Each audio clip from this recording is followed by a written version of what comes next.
All right, cool. Time has stopped passing. Not just the sun has stopped moving in the sky, but time has stopped passing, which is really all we can ask for with Rook and the crew right now.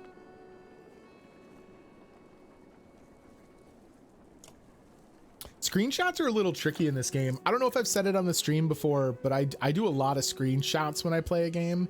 And sometimes I try and post them, but this one's a little tricky because it doesn't always tell you when you're going to get a long enough spot to do it. Piles of food here. Yeah, is this the godstone of the baking god? The godstone of Merrick. Hey, of Merrick. I played D&D with a D&D character named Merrick. The godstone of Merrick looms into view. Upon it carved a great ocean beast. Jagged stones jut out of the snow like shark fins. It's hard to imagine the Nordfelling wastes being filled with water at one time, but the godstone stands as a reminder of the vast lake it used to look across.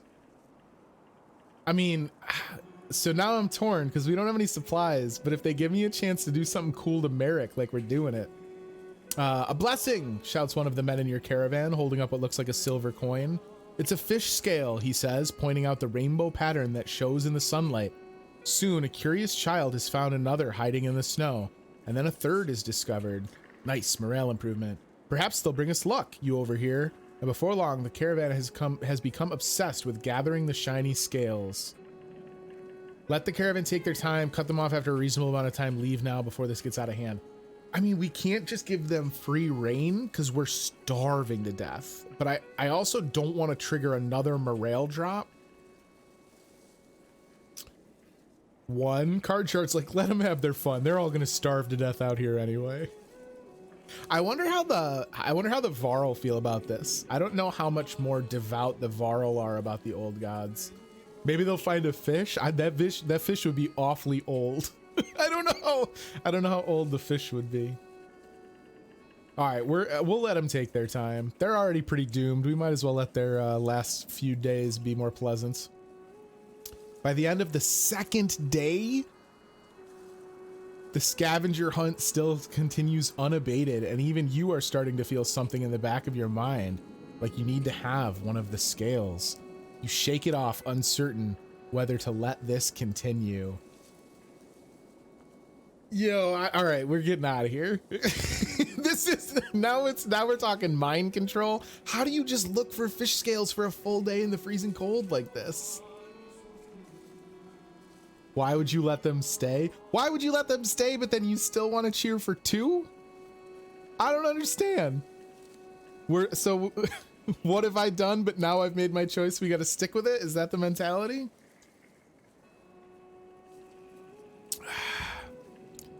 I mean, Jay, you really want two? That seems bonkers to me. All right. Yo, if this doesn't yield, we need the fish god to join our team. What just happened? We waited here so long that the sun started moving again, apparently. It's another day before the fervor calms down, and you think there must have been something unnatural about it because when the last scale was found, the obsession suddenly abated. On the next morning, one of the men presents a gleaming coat of mail to you. We made this from the scales, he says grinning. You graciously accept the gift and the caravan gets back to travel. We gain an item called the God Scale, but I now have no visual on the screen.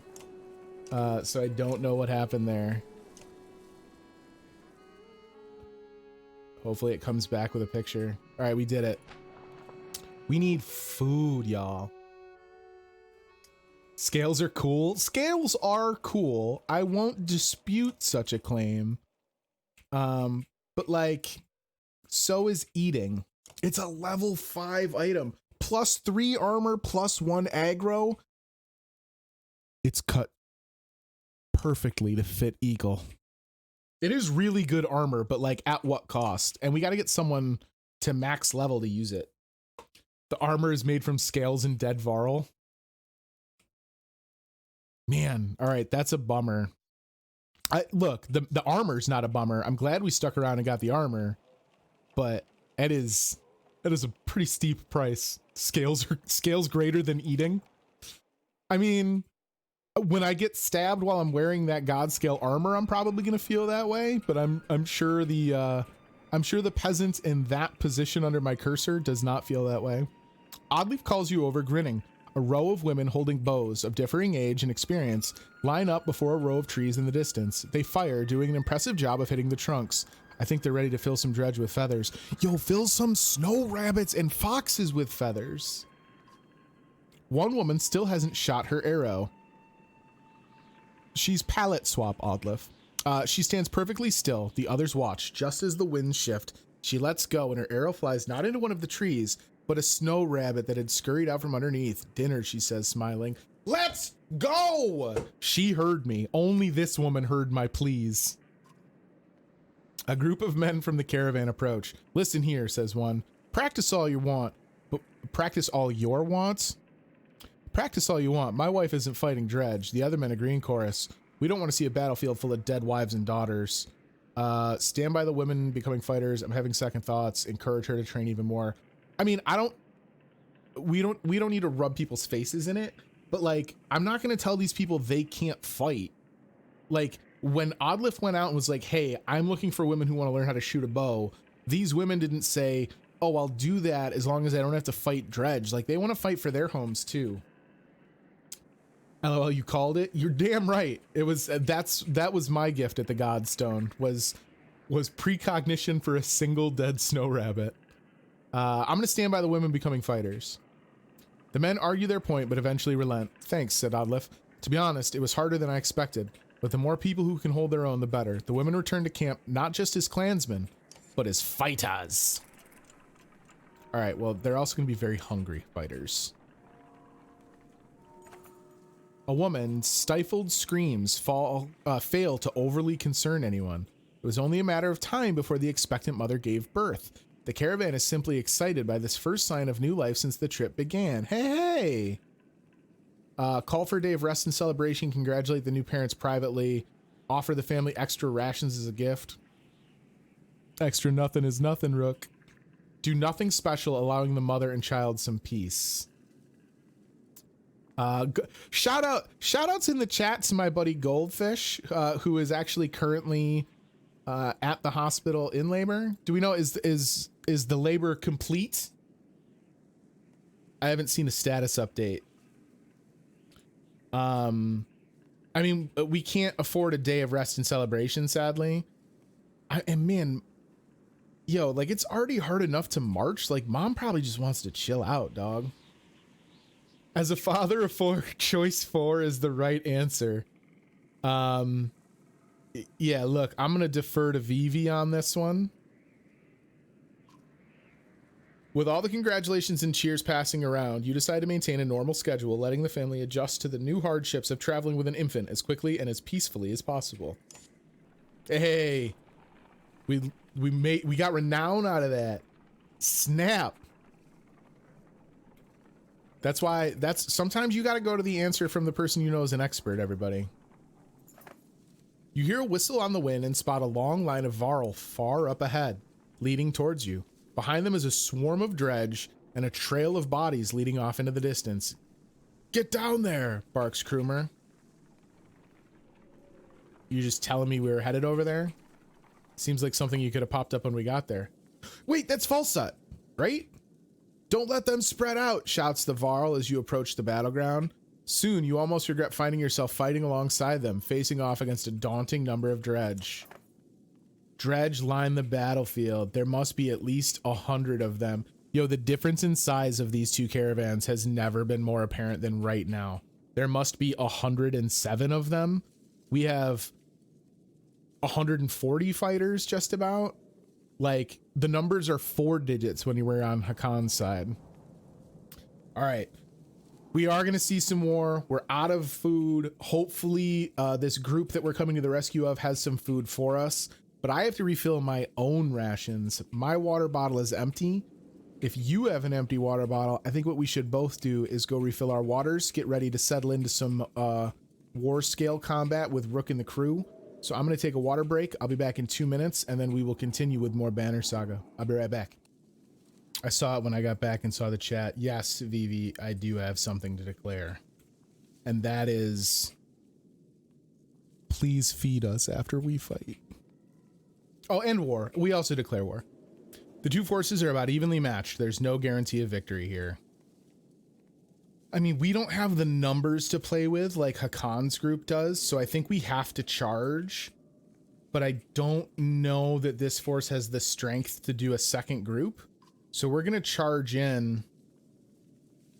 You consider taking your trusted allies and leading the charge, battering down the enemy. It will throw you into the thick of battle where fighting is most dangerous, but a strong charge can save lives. We're going to rush into battle. You gather your allies and tell them to get ready to lead the attack. We'll do the first fight at the hard difficulty to try and save the caravan some losses. Oh, straight up Fasolt's available. Yo, all right, well that changes things a little bit. Cause he's our like super tanky boy from the other caravan. You don't need to save lives. You're not wrong. That would definitely stretch some of our resources a little further. Well, look, I think this seems crazy because I'm going to wind up with like a really weirdly proportioned strength to shield ratio. But I think Mogan comes out.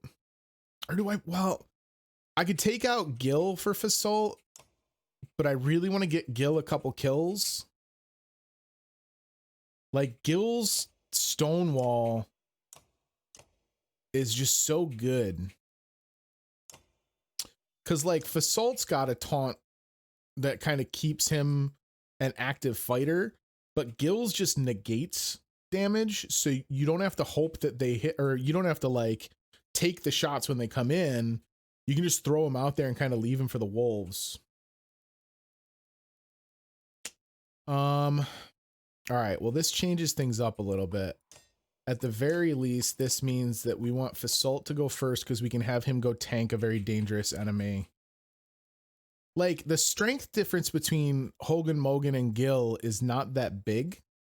It would just be a matter of their special ability, and since we passed on the weapon that would have made that more useful, I don't think this is a big loss. Yeah, I think we go with this. Gil, I think, is going to get set up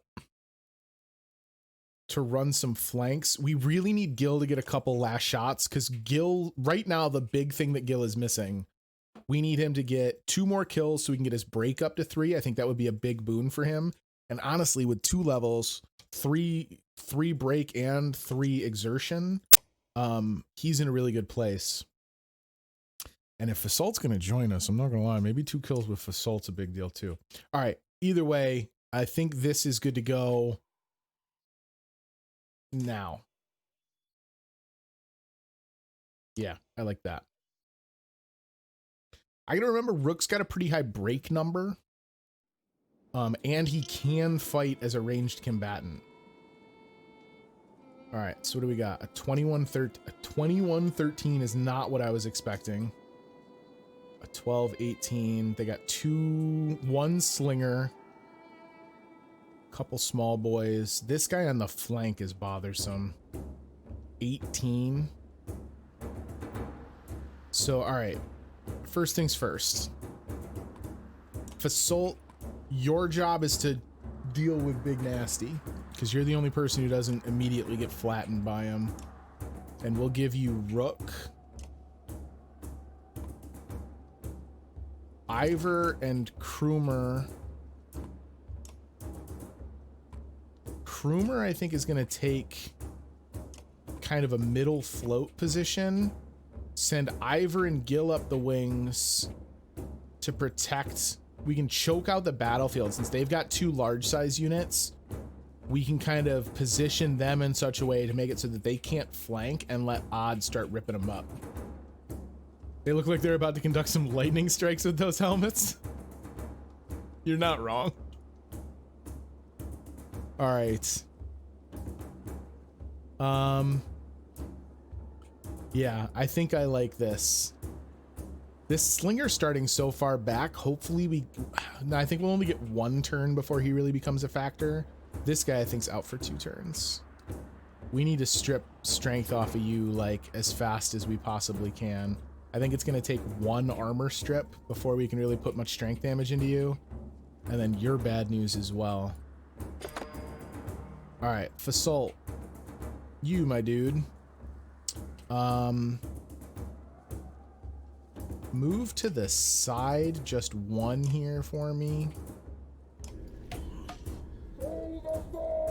All right, Fasult's going to get him irritated. And then do I just charge in with Ivor? I mean, I don't know that I get much choice.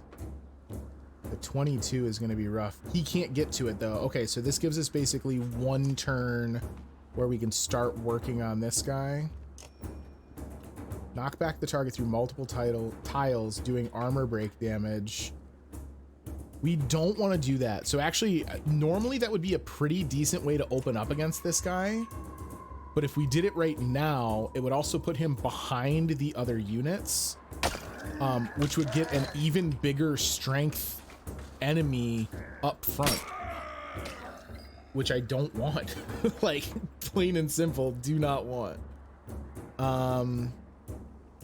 So let's see. When does big guy go? Krumer goes before him. He does. All right, so here's the deal. Rook's gonna move here because we're gonna be able to post Krumer up. You can't use Mark Prey at a range. That's fine. Right now, we just need armor stripped. 6. So Krumer might actually get an attack in on this. Is he? Yes. All right, beautiful.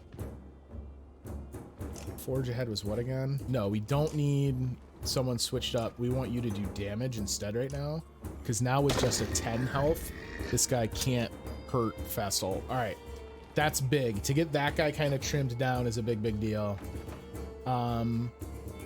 This guy already went. Who's up? Just him. You have 8. You could do some strength, or you could do some armor damage though. That would hurt on Gil. I'm not gonna move full distance with Gil here. I'm also not going to stonewall because I'm kind of thinking he goes after Ivor. We're just going to have to roll the dice on it. All right. And now he's going to go, though. So he's going to be able to get over onto her. When does he go next? Ivor gets to move, though. Okay, so Ivor can post up and kind of block him out. So that is a-okay. Do I want to rain of arrows? I don't think I do. I've got to use rain of arrows at some point, if for no other reason than to learn how the hell it works. 4 strength damage takes you down to 6, which basically makes you just an armor cracker. Or we can peel off 5 more of your armor. I think that's what I want to do here. I need some of these guys that have high armor. We need to worry about the armor early, because if I wait too long to try and do anything about it, he was able to get range in 1 turn. That's bullshit. If we wait too long to do anything about any of that armor, we wind up late just not being able to hit them because we've lost enough strength that the armor is no longer able to be cracked. So Fasult can bring this guy way down, and then he can start moving forward towards the slinger, and then he can be kind of a late combat flanking unit. I like that. This guy's gonna move up and hit Krumer, and then we need Ivor. So Ivor backs up 1 here, because this means there's no longer a too wide channel for that guy to get back onto Odlif. And then we're out of, so do you do 2 strength damage? He goes next, 13. Yeah, we're gonna take the strength damage here just to lessen the blow from this guy. Oof. Big oof. All right. You don't necessarily love to see that kind of damage done, but at least he also cracked up a bunch of the armor of his teammates. We'll take the 4 strength damage here. This guy's the concerning one. He's gonna smack Ivor. Holy shit. Okay. We got a long time before you go again. When do you go next? You're almost to the end as well. 22:11. I mean, let's be honest. We can't afford to let the 22-man continue being a 22-man. 3 or just 3 here. I think we strip the armor because don't forget Oddlift's gonna get to go as well. And we want the bonus to her armor. This guy's gonna go and summon, so he's got to get iced here. Yeah, so Gil just strips here, but then how much damage is Oddlift gonna do? This guy had 13 armor, I want to say is what he had. So he's missing 5. He'll be missing 6, 7, 8, 9. So it's 4 damage. Plus her 8 is 12. No, that's actually pretty good. Okay. We can do that. Don't hit Oddlift. Oh my god. I thought he had enough movement to get back and hit Oddlift. It was going to ruin everything. So let's see. 7. Why isn't it 12? Maybe I just don't understand. So 8, 5 would be 3. Plus another 4? I thought it should have been more than that. That's not great. That miscalculation could prove very costly. Fasalt's still in pretty good shape. We are going to have him... He does not have the willpower with which to finish this guy off. When do you go? Rook is going to get a chance to go. Rook can finish you, but it means we can't let you block him out. So you need to just attack this guy.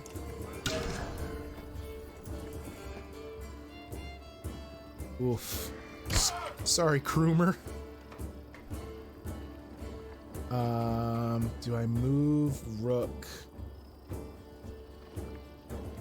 I think we do, because this might mean, like at this point, you almost would rather Kroomer and Gil take the hits, because they're already hurting so much that you're not really expecting them to get a ton of help off in damage and armor anyway.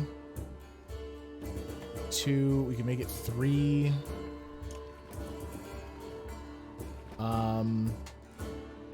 Or you can make it 2. He's up next. He's just gonna, he's just gonna ice Kroomer, right? So let's make it 3. And now Gil will at least get a chance. Why would you hit Gil? You're such a dummy. I mean, don't get me wrong. Thank you, but that was real stupid. All right, Kroomer down. So that's 11 on him. That would kill him. We actually don't want that.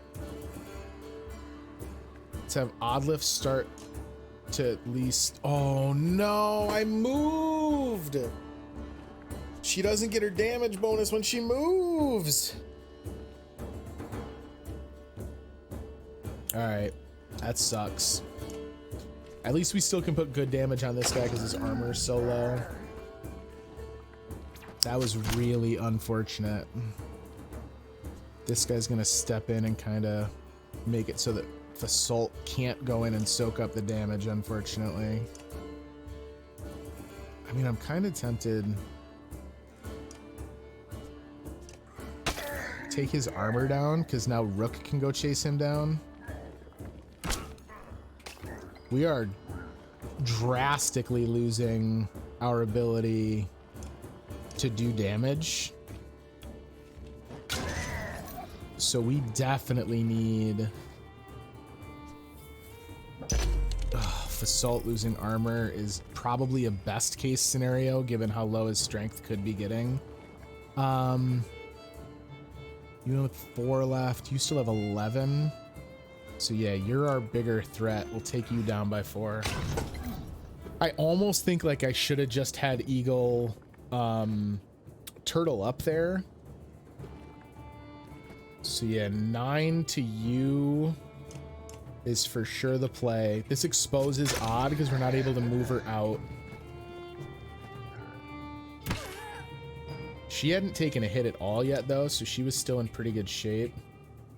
We got 4, and I can't get to this other guy.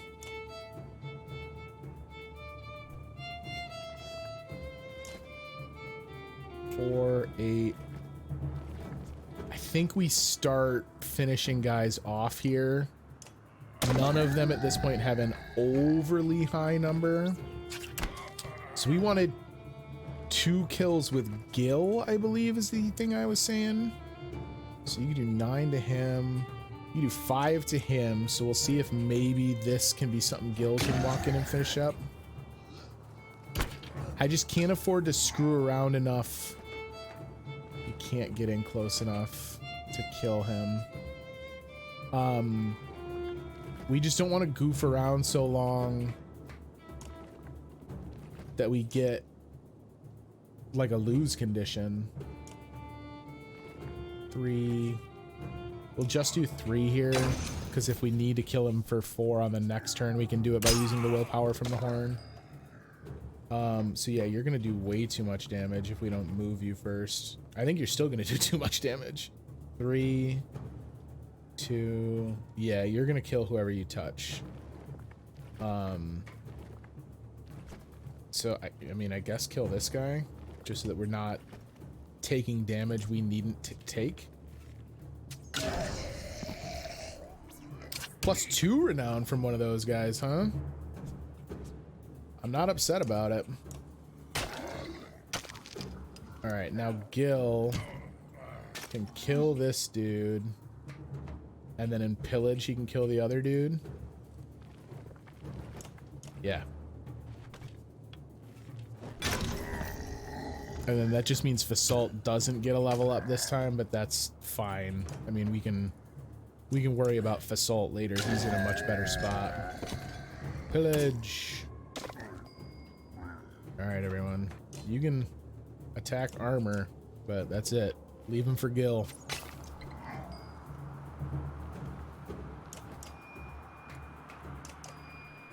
He's mine.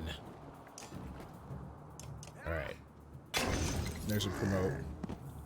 Take a moment to survey the battlefield. The enemy is being pushed back all the way down the line. Yeah, we're gonna go ahead and pull back before they regroup. Come on, old Gil, seal the deal. Try to give you a wide berth and scatter into the distance. So 6 fighters, 4 Varl. Those numbers feel much larger in this caravan.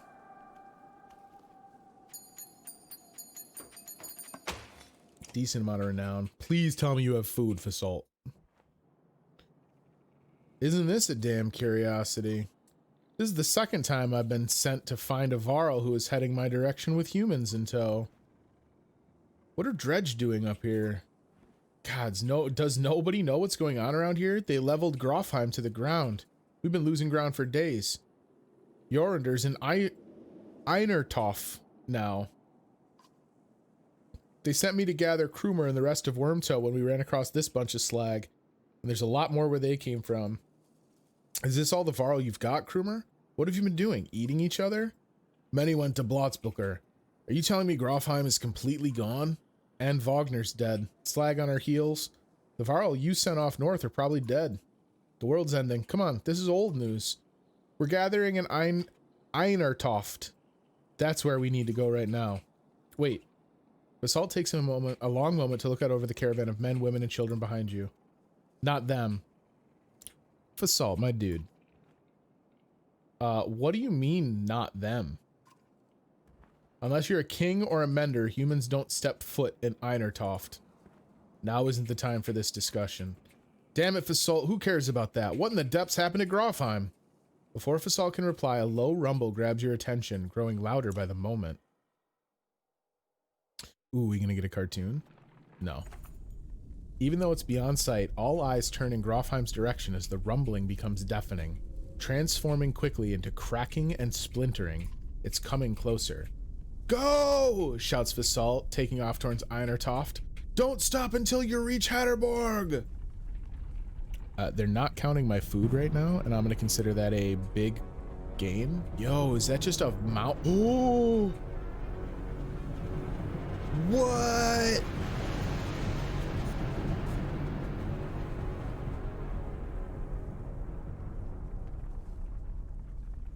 They cleft that mountain in twain.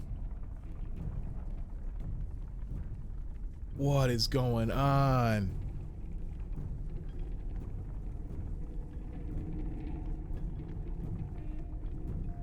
I'm glad no one's complaining about their empty bellies. Fear is a wonderful food substitute. Morale improved. Not gonna lie, don't know how morale improved there. We'll take it though. Look at this. Isn't this a sight?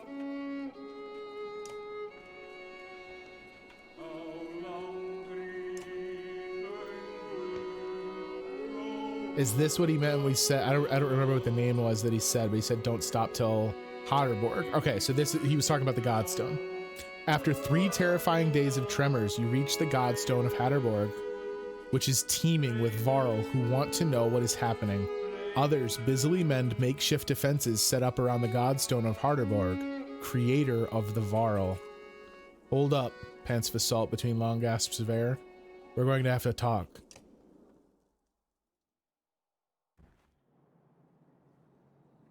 They sharpened all the logs, they'll be fine. That's all you need. Giant serpents, who cares? World-eating snakes of legend? Just sharpen some trees, y'all.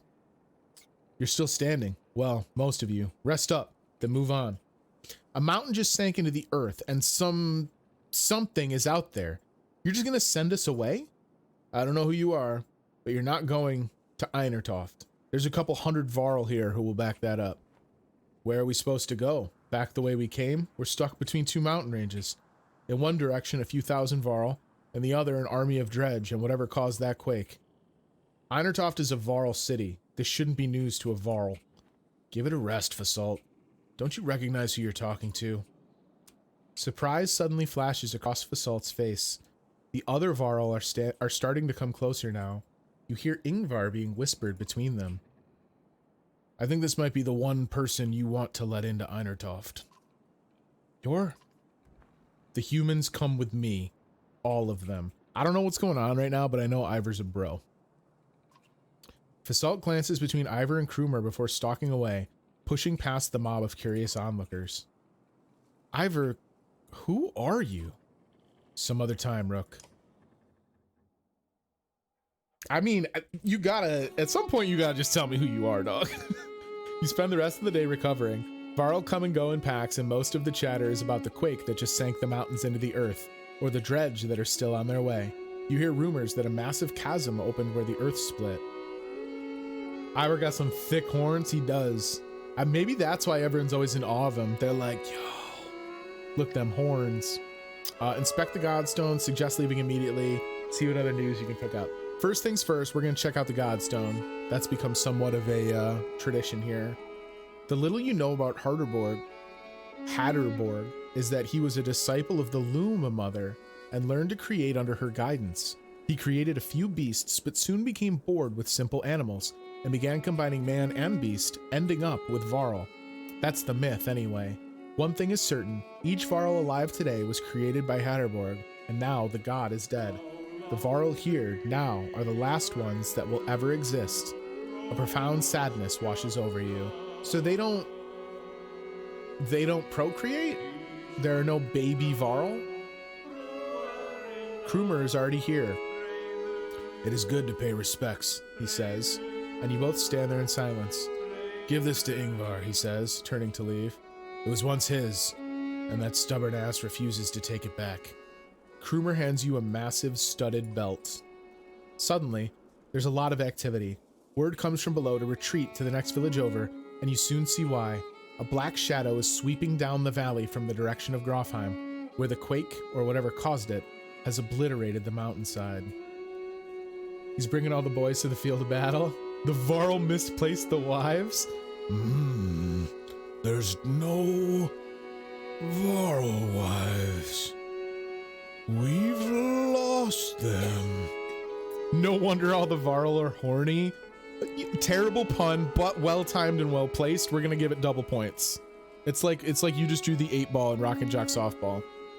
On closer inspection, it's a veritable ocean of dredge. More than you imagined possible. In their midst is a towering giant of a dredge. Blood red from head to toe, you gather your things in short order and join a good many Varl, leaving the Godstone behind. And 20 supplies. The Farthing Yard? You gonna let me in to see what the Farthing Yard does, y'all? I'll see my way out. No, puns are welcome here for sure, balls. You're good. We just also reserve the right to openly judge.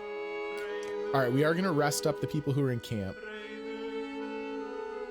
I feel like they've kind of juiced the background music a little bit. I might have to go tweak that. So Ivor, you have a 15% bonus dodge to strength right now. Bro, you can't even equip your belt. +3 to break? An elaborate belt first discovered around the waist of a Varl who had somehow frozen himself deep within a glacier. Ivor is Captain Grofheim. Confirmed. Captain Grofheim, first of the Varl Avengers. Yo, if he's wearing that belt, he does 7 break. At that point, I think he could bring down a mountain. I only have 4 kills with Ivor. How is that possible? Is there really that little combat in the first chapters for Rook? That's insane to me. So we got to rest for 3 days, and that is unfortunately exactly the amount of rations we have, which is a bummer. Do we just start walking and see what events pop up first? Like, in a pinch, what would happen? We'd have to put Hogan and Mogan back in, right? Because you're leveling Eagle for some reason. I need to level Eagle so that Eagle can have good things. I need him to have nice, good things. We will spend the money to get him leveled up. Give him his 3 break. Thank you very much. I should level Eagle and let Eagle wear Ivor's belt as a sign of dominance.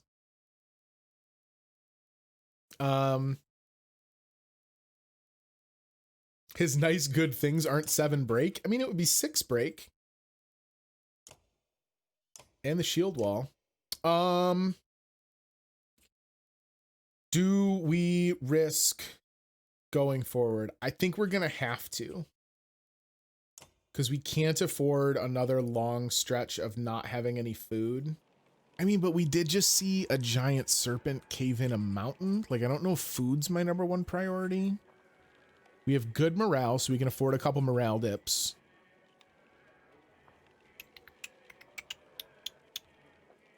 We're gonna get to walking.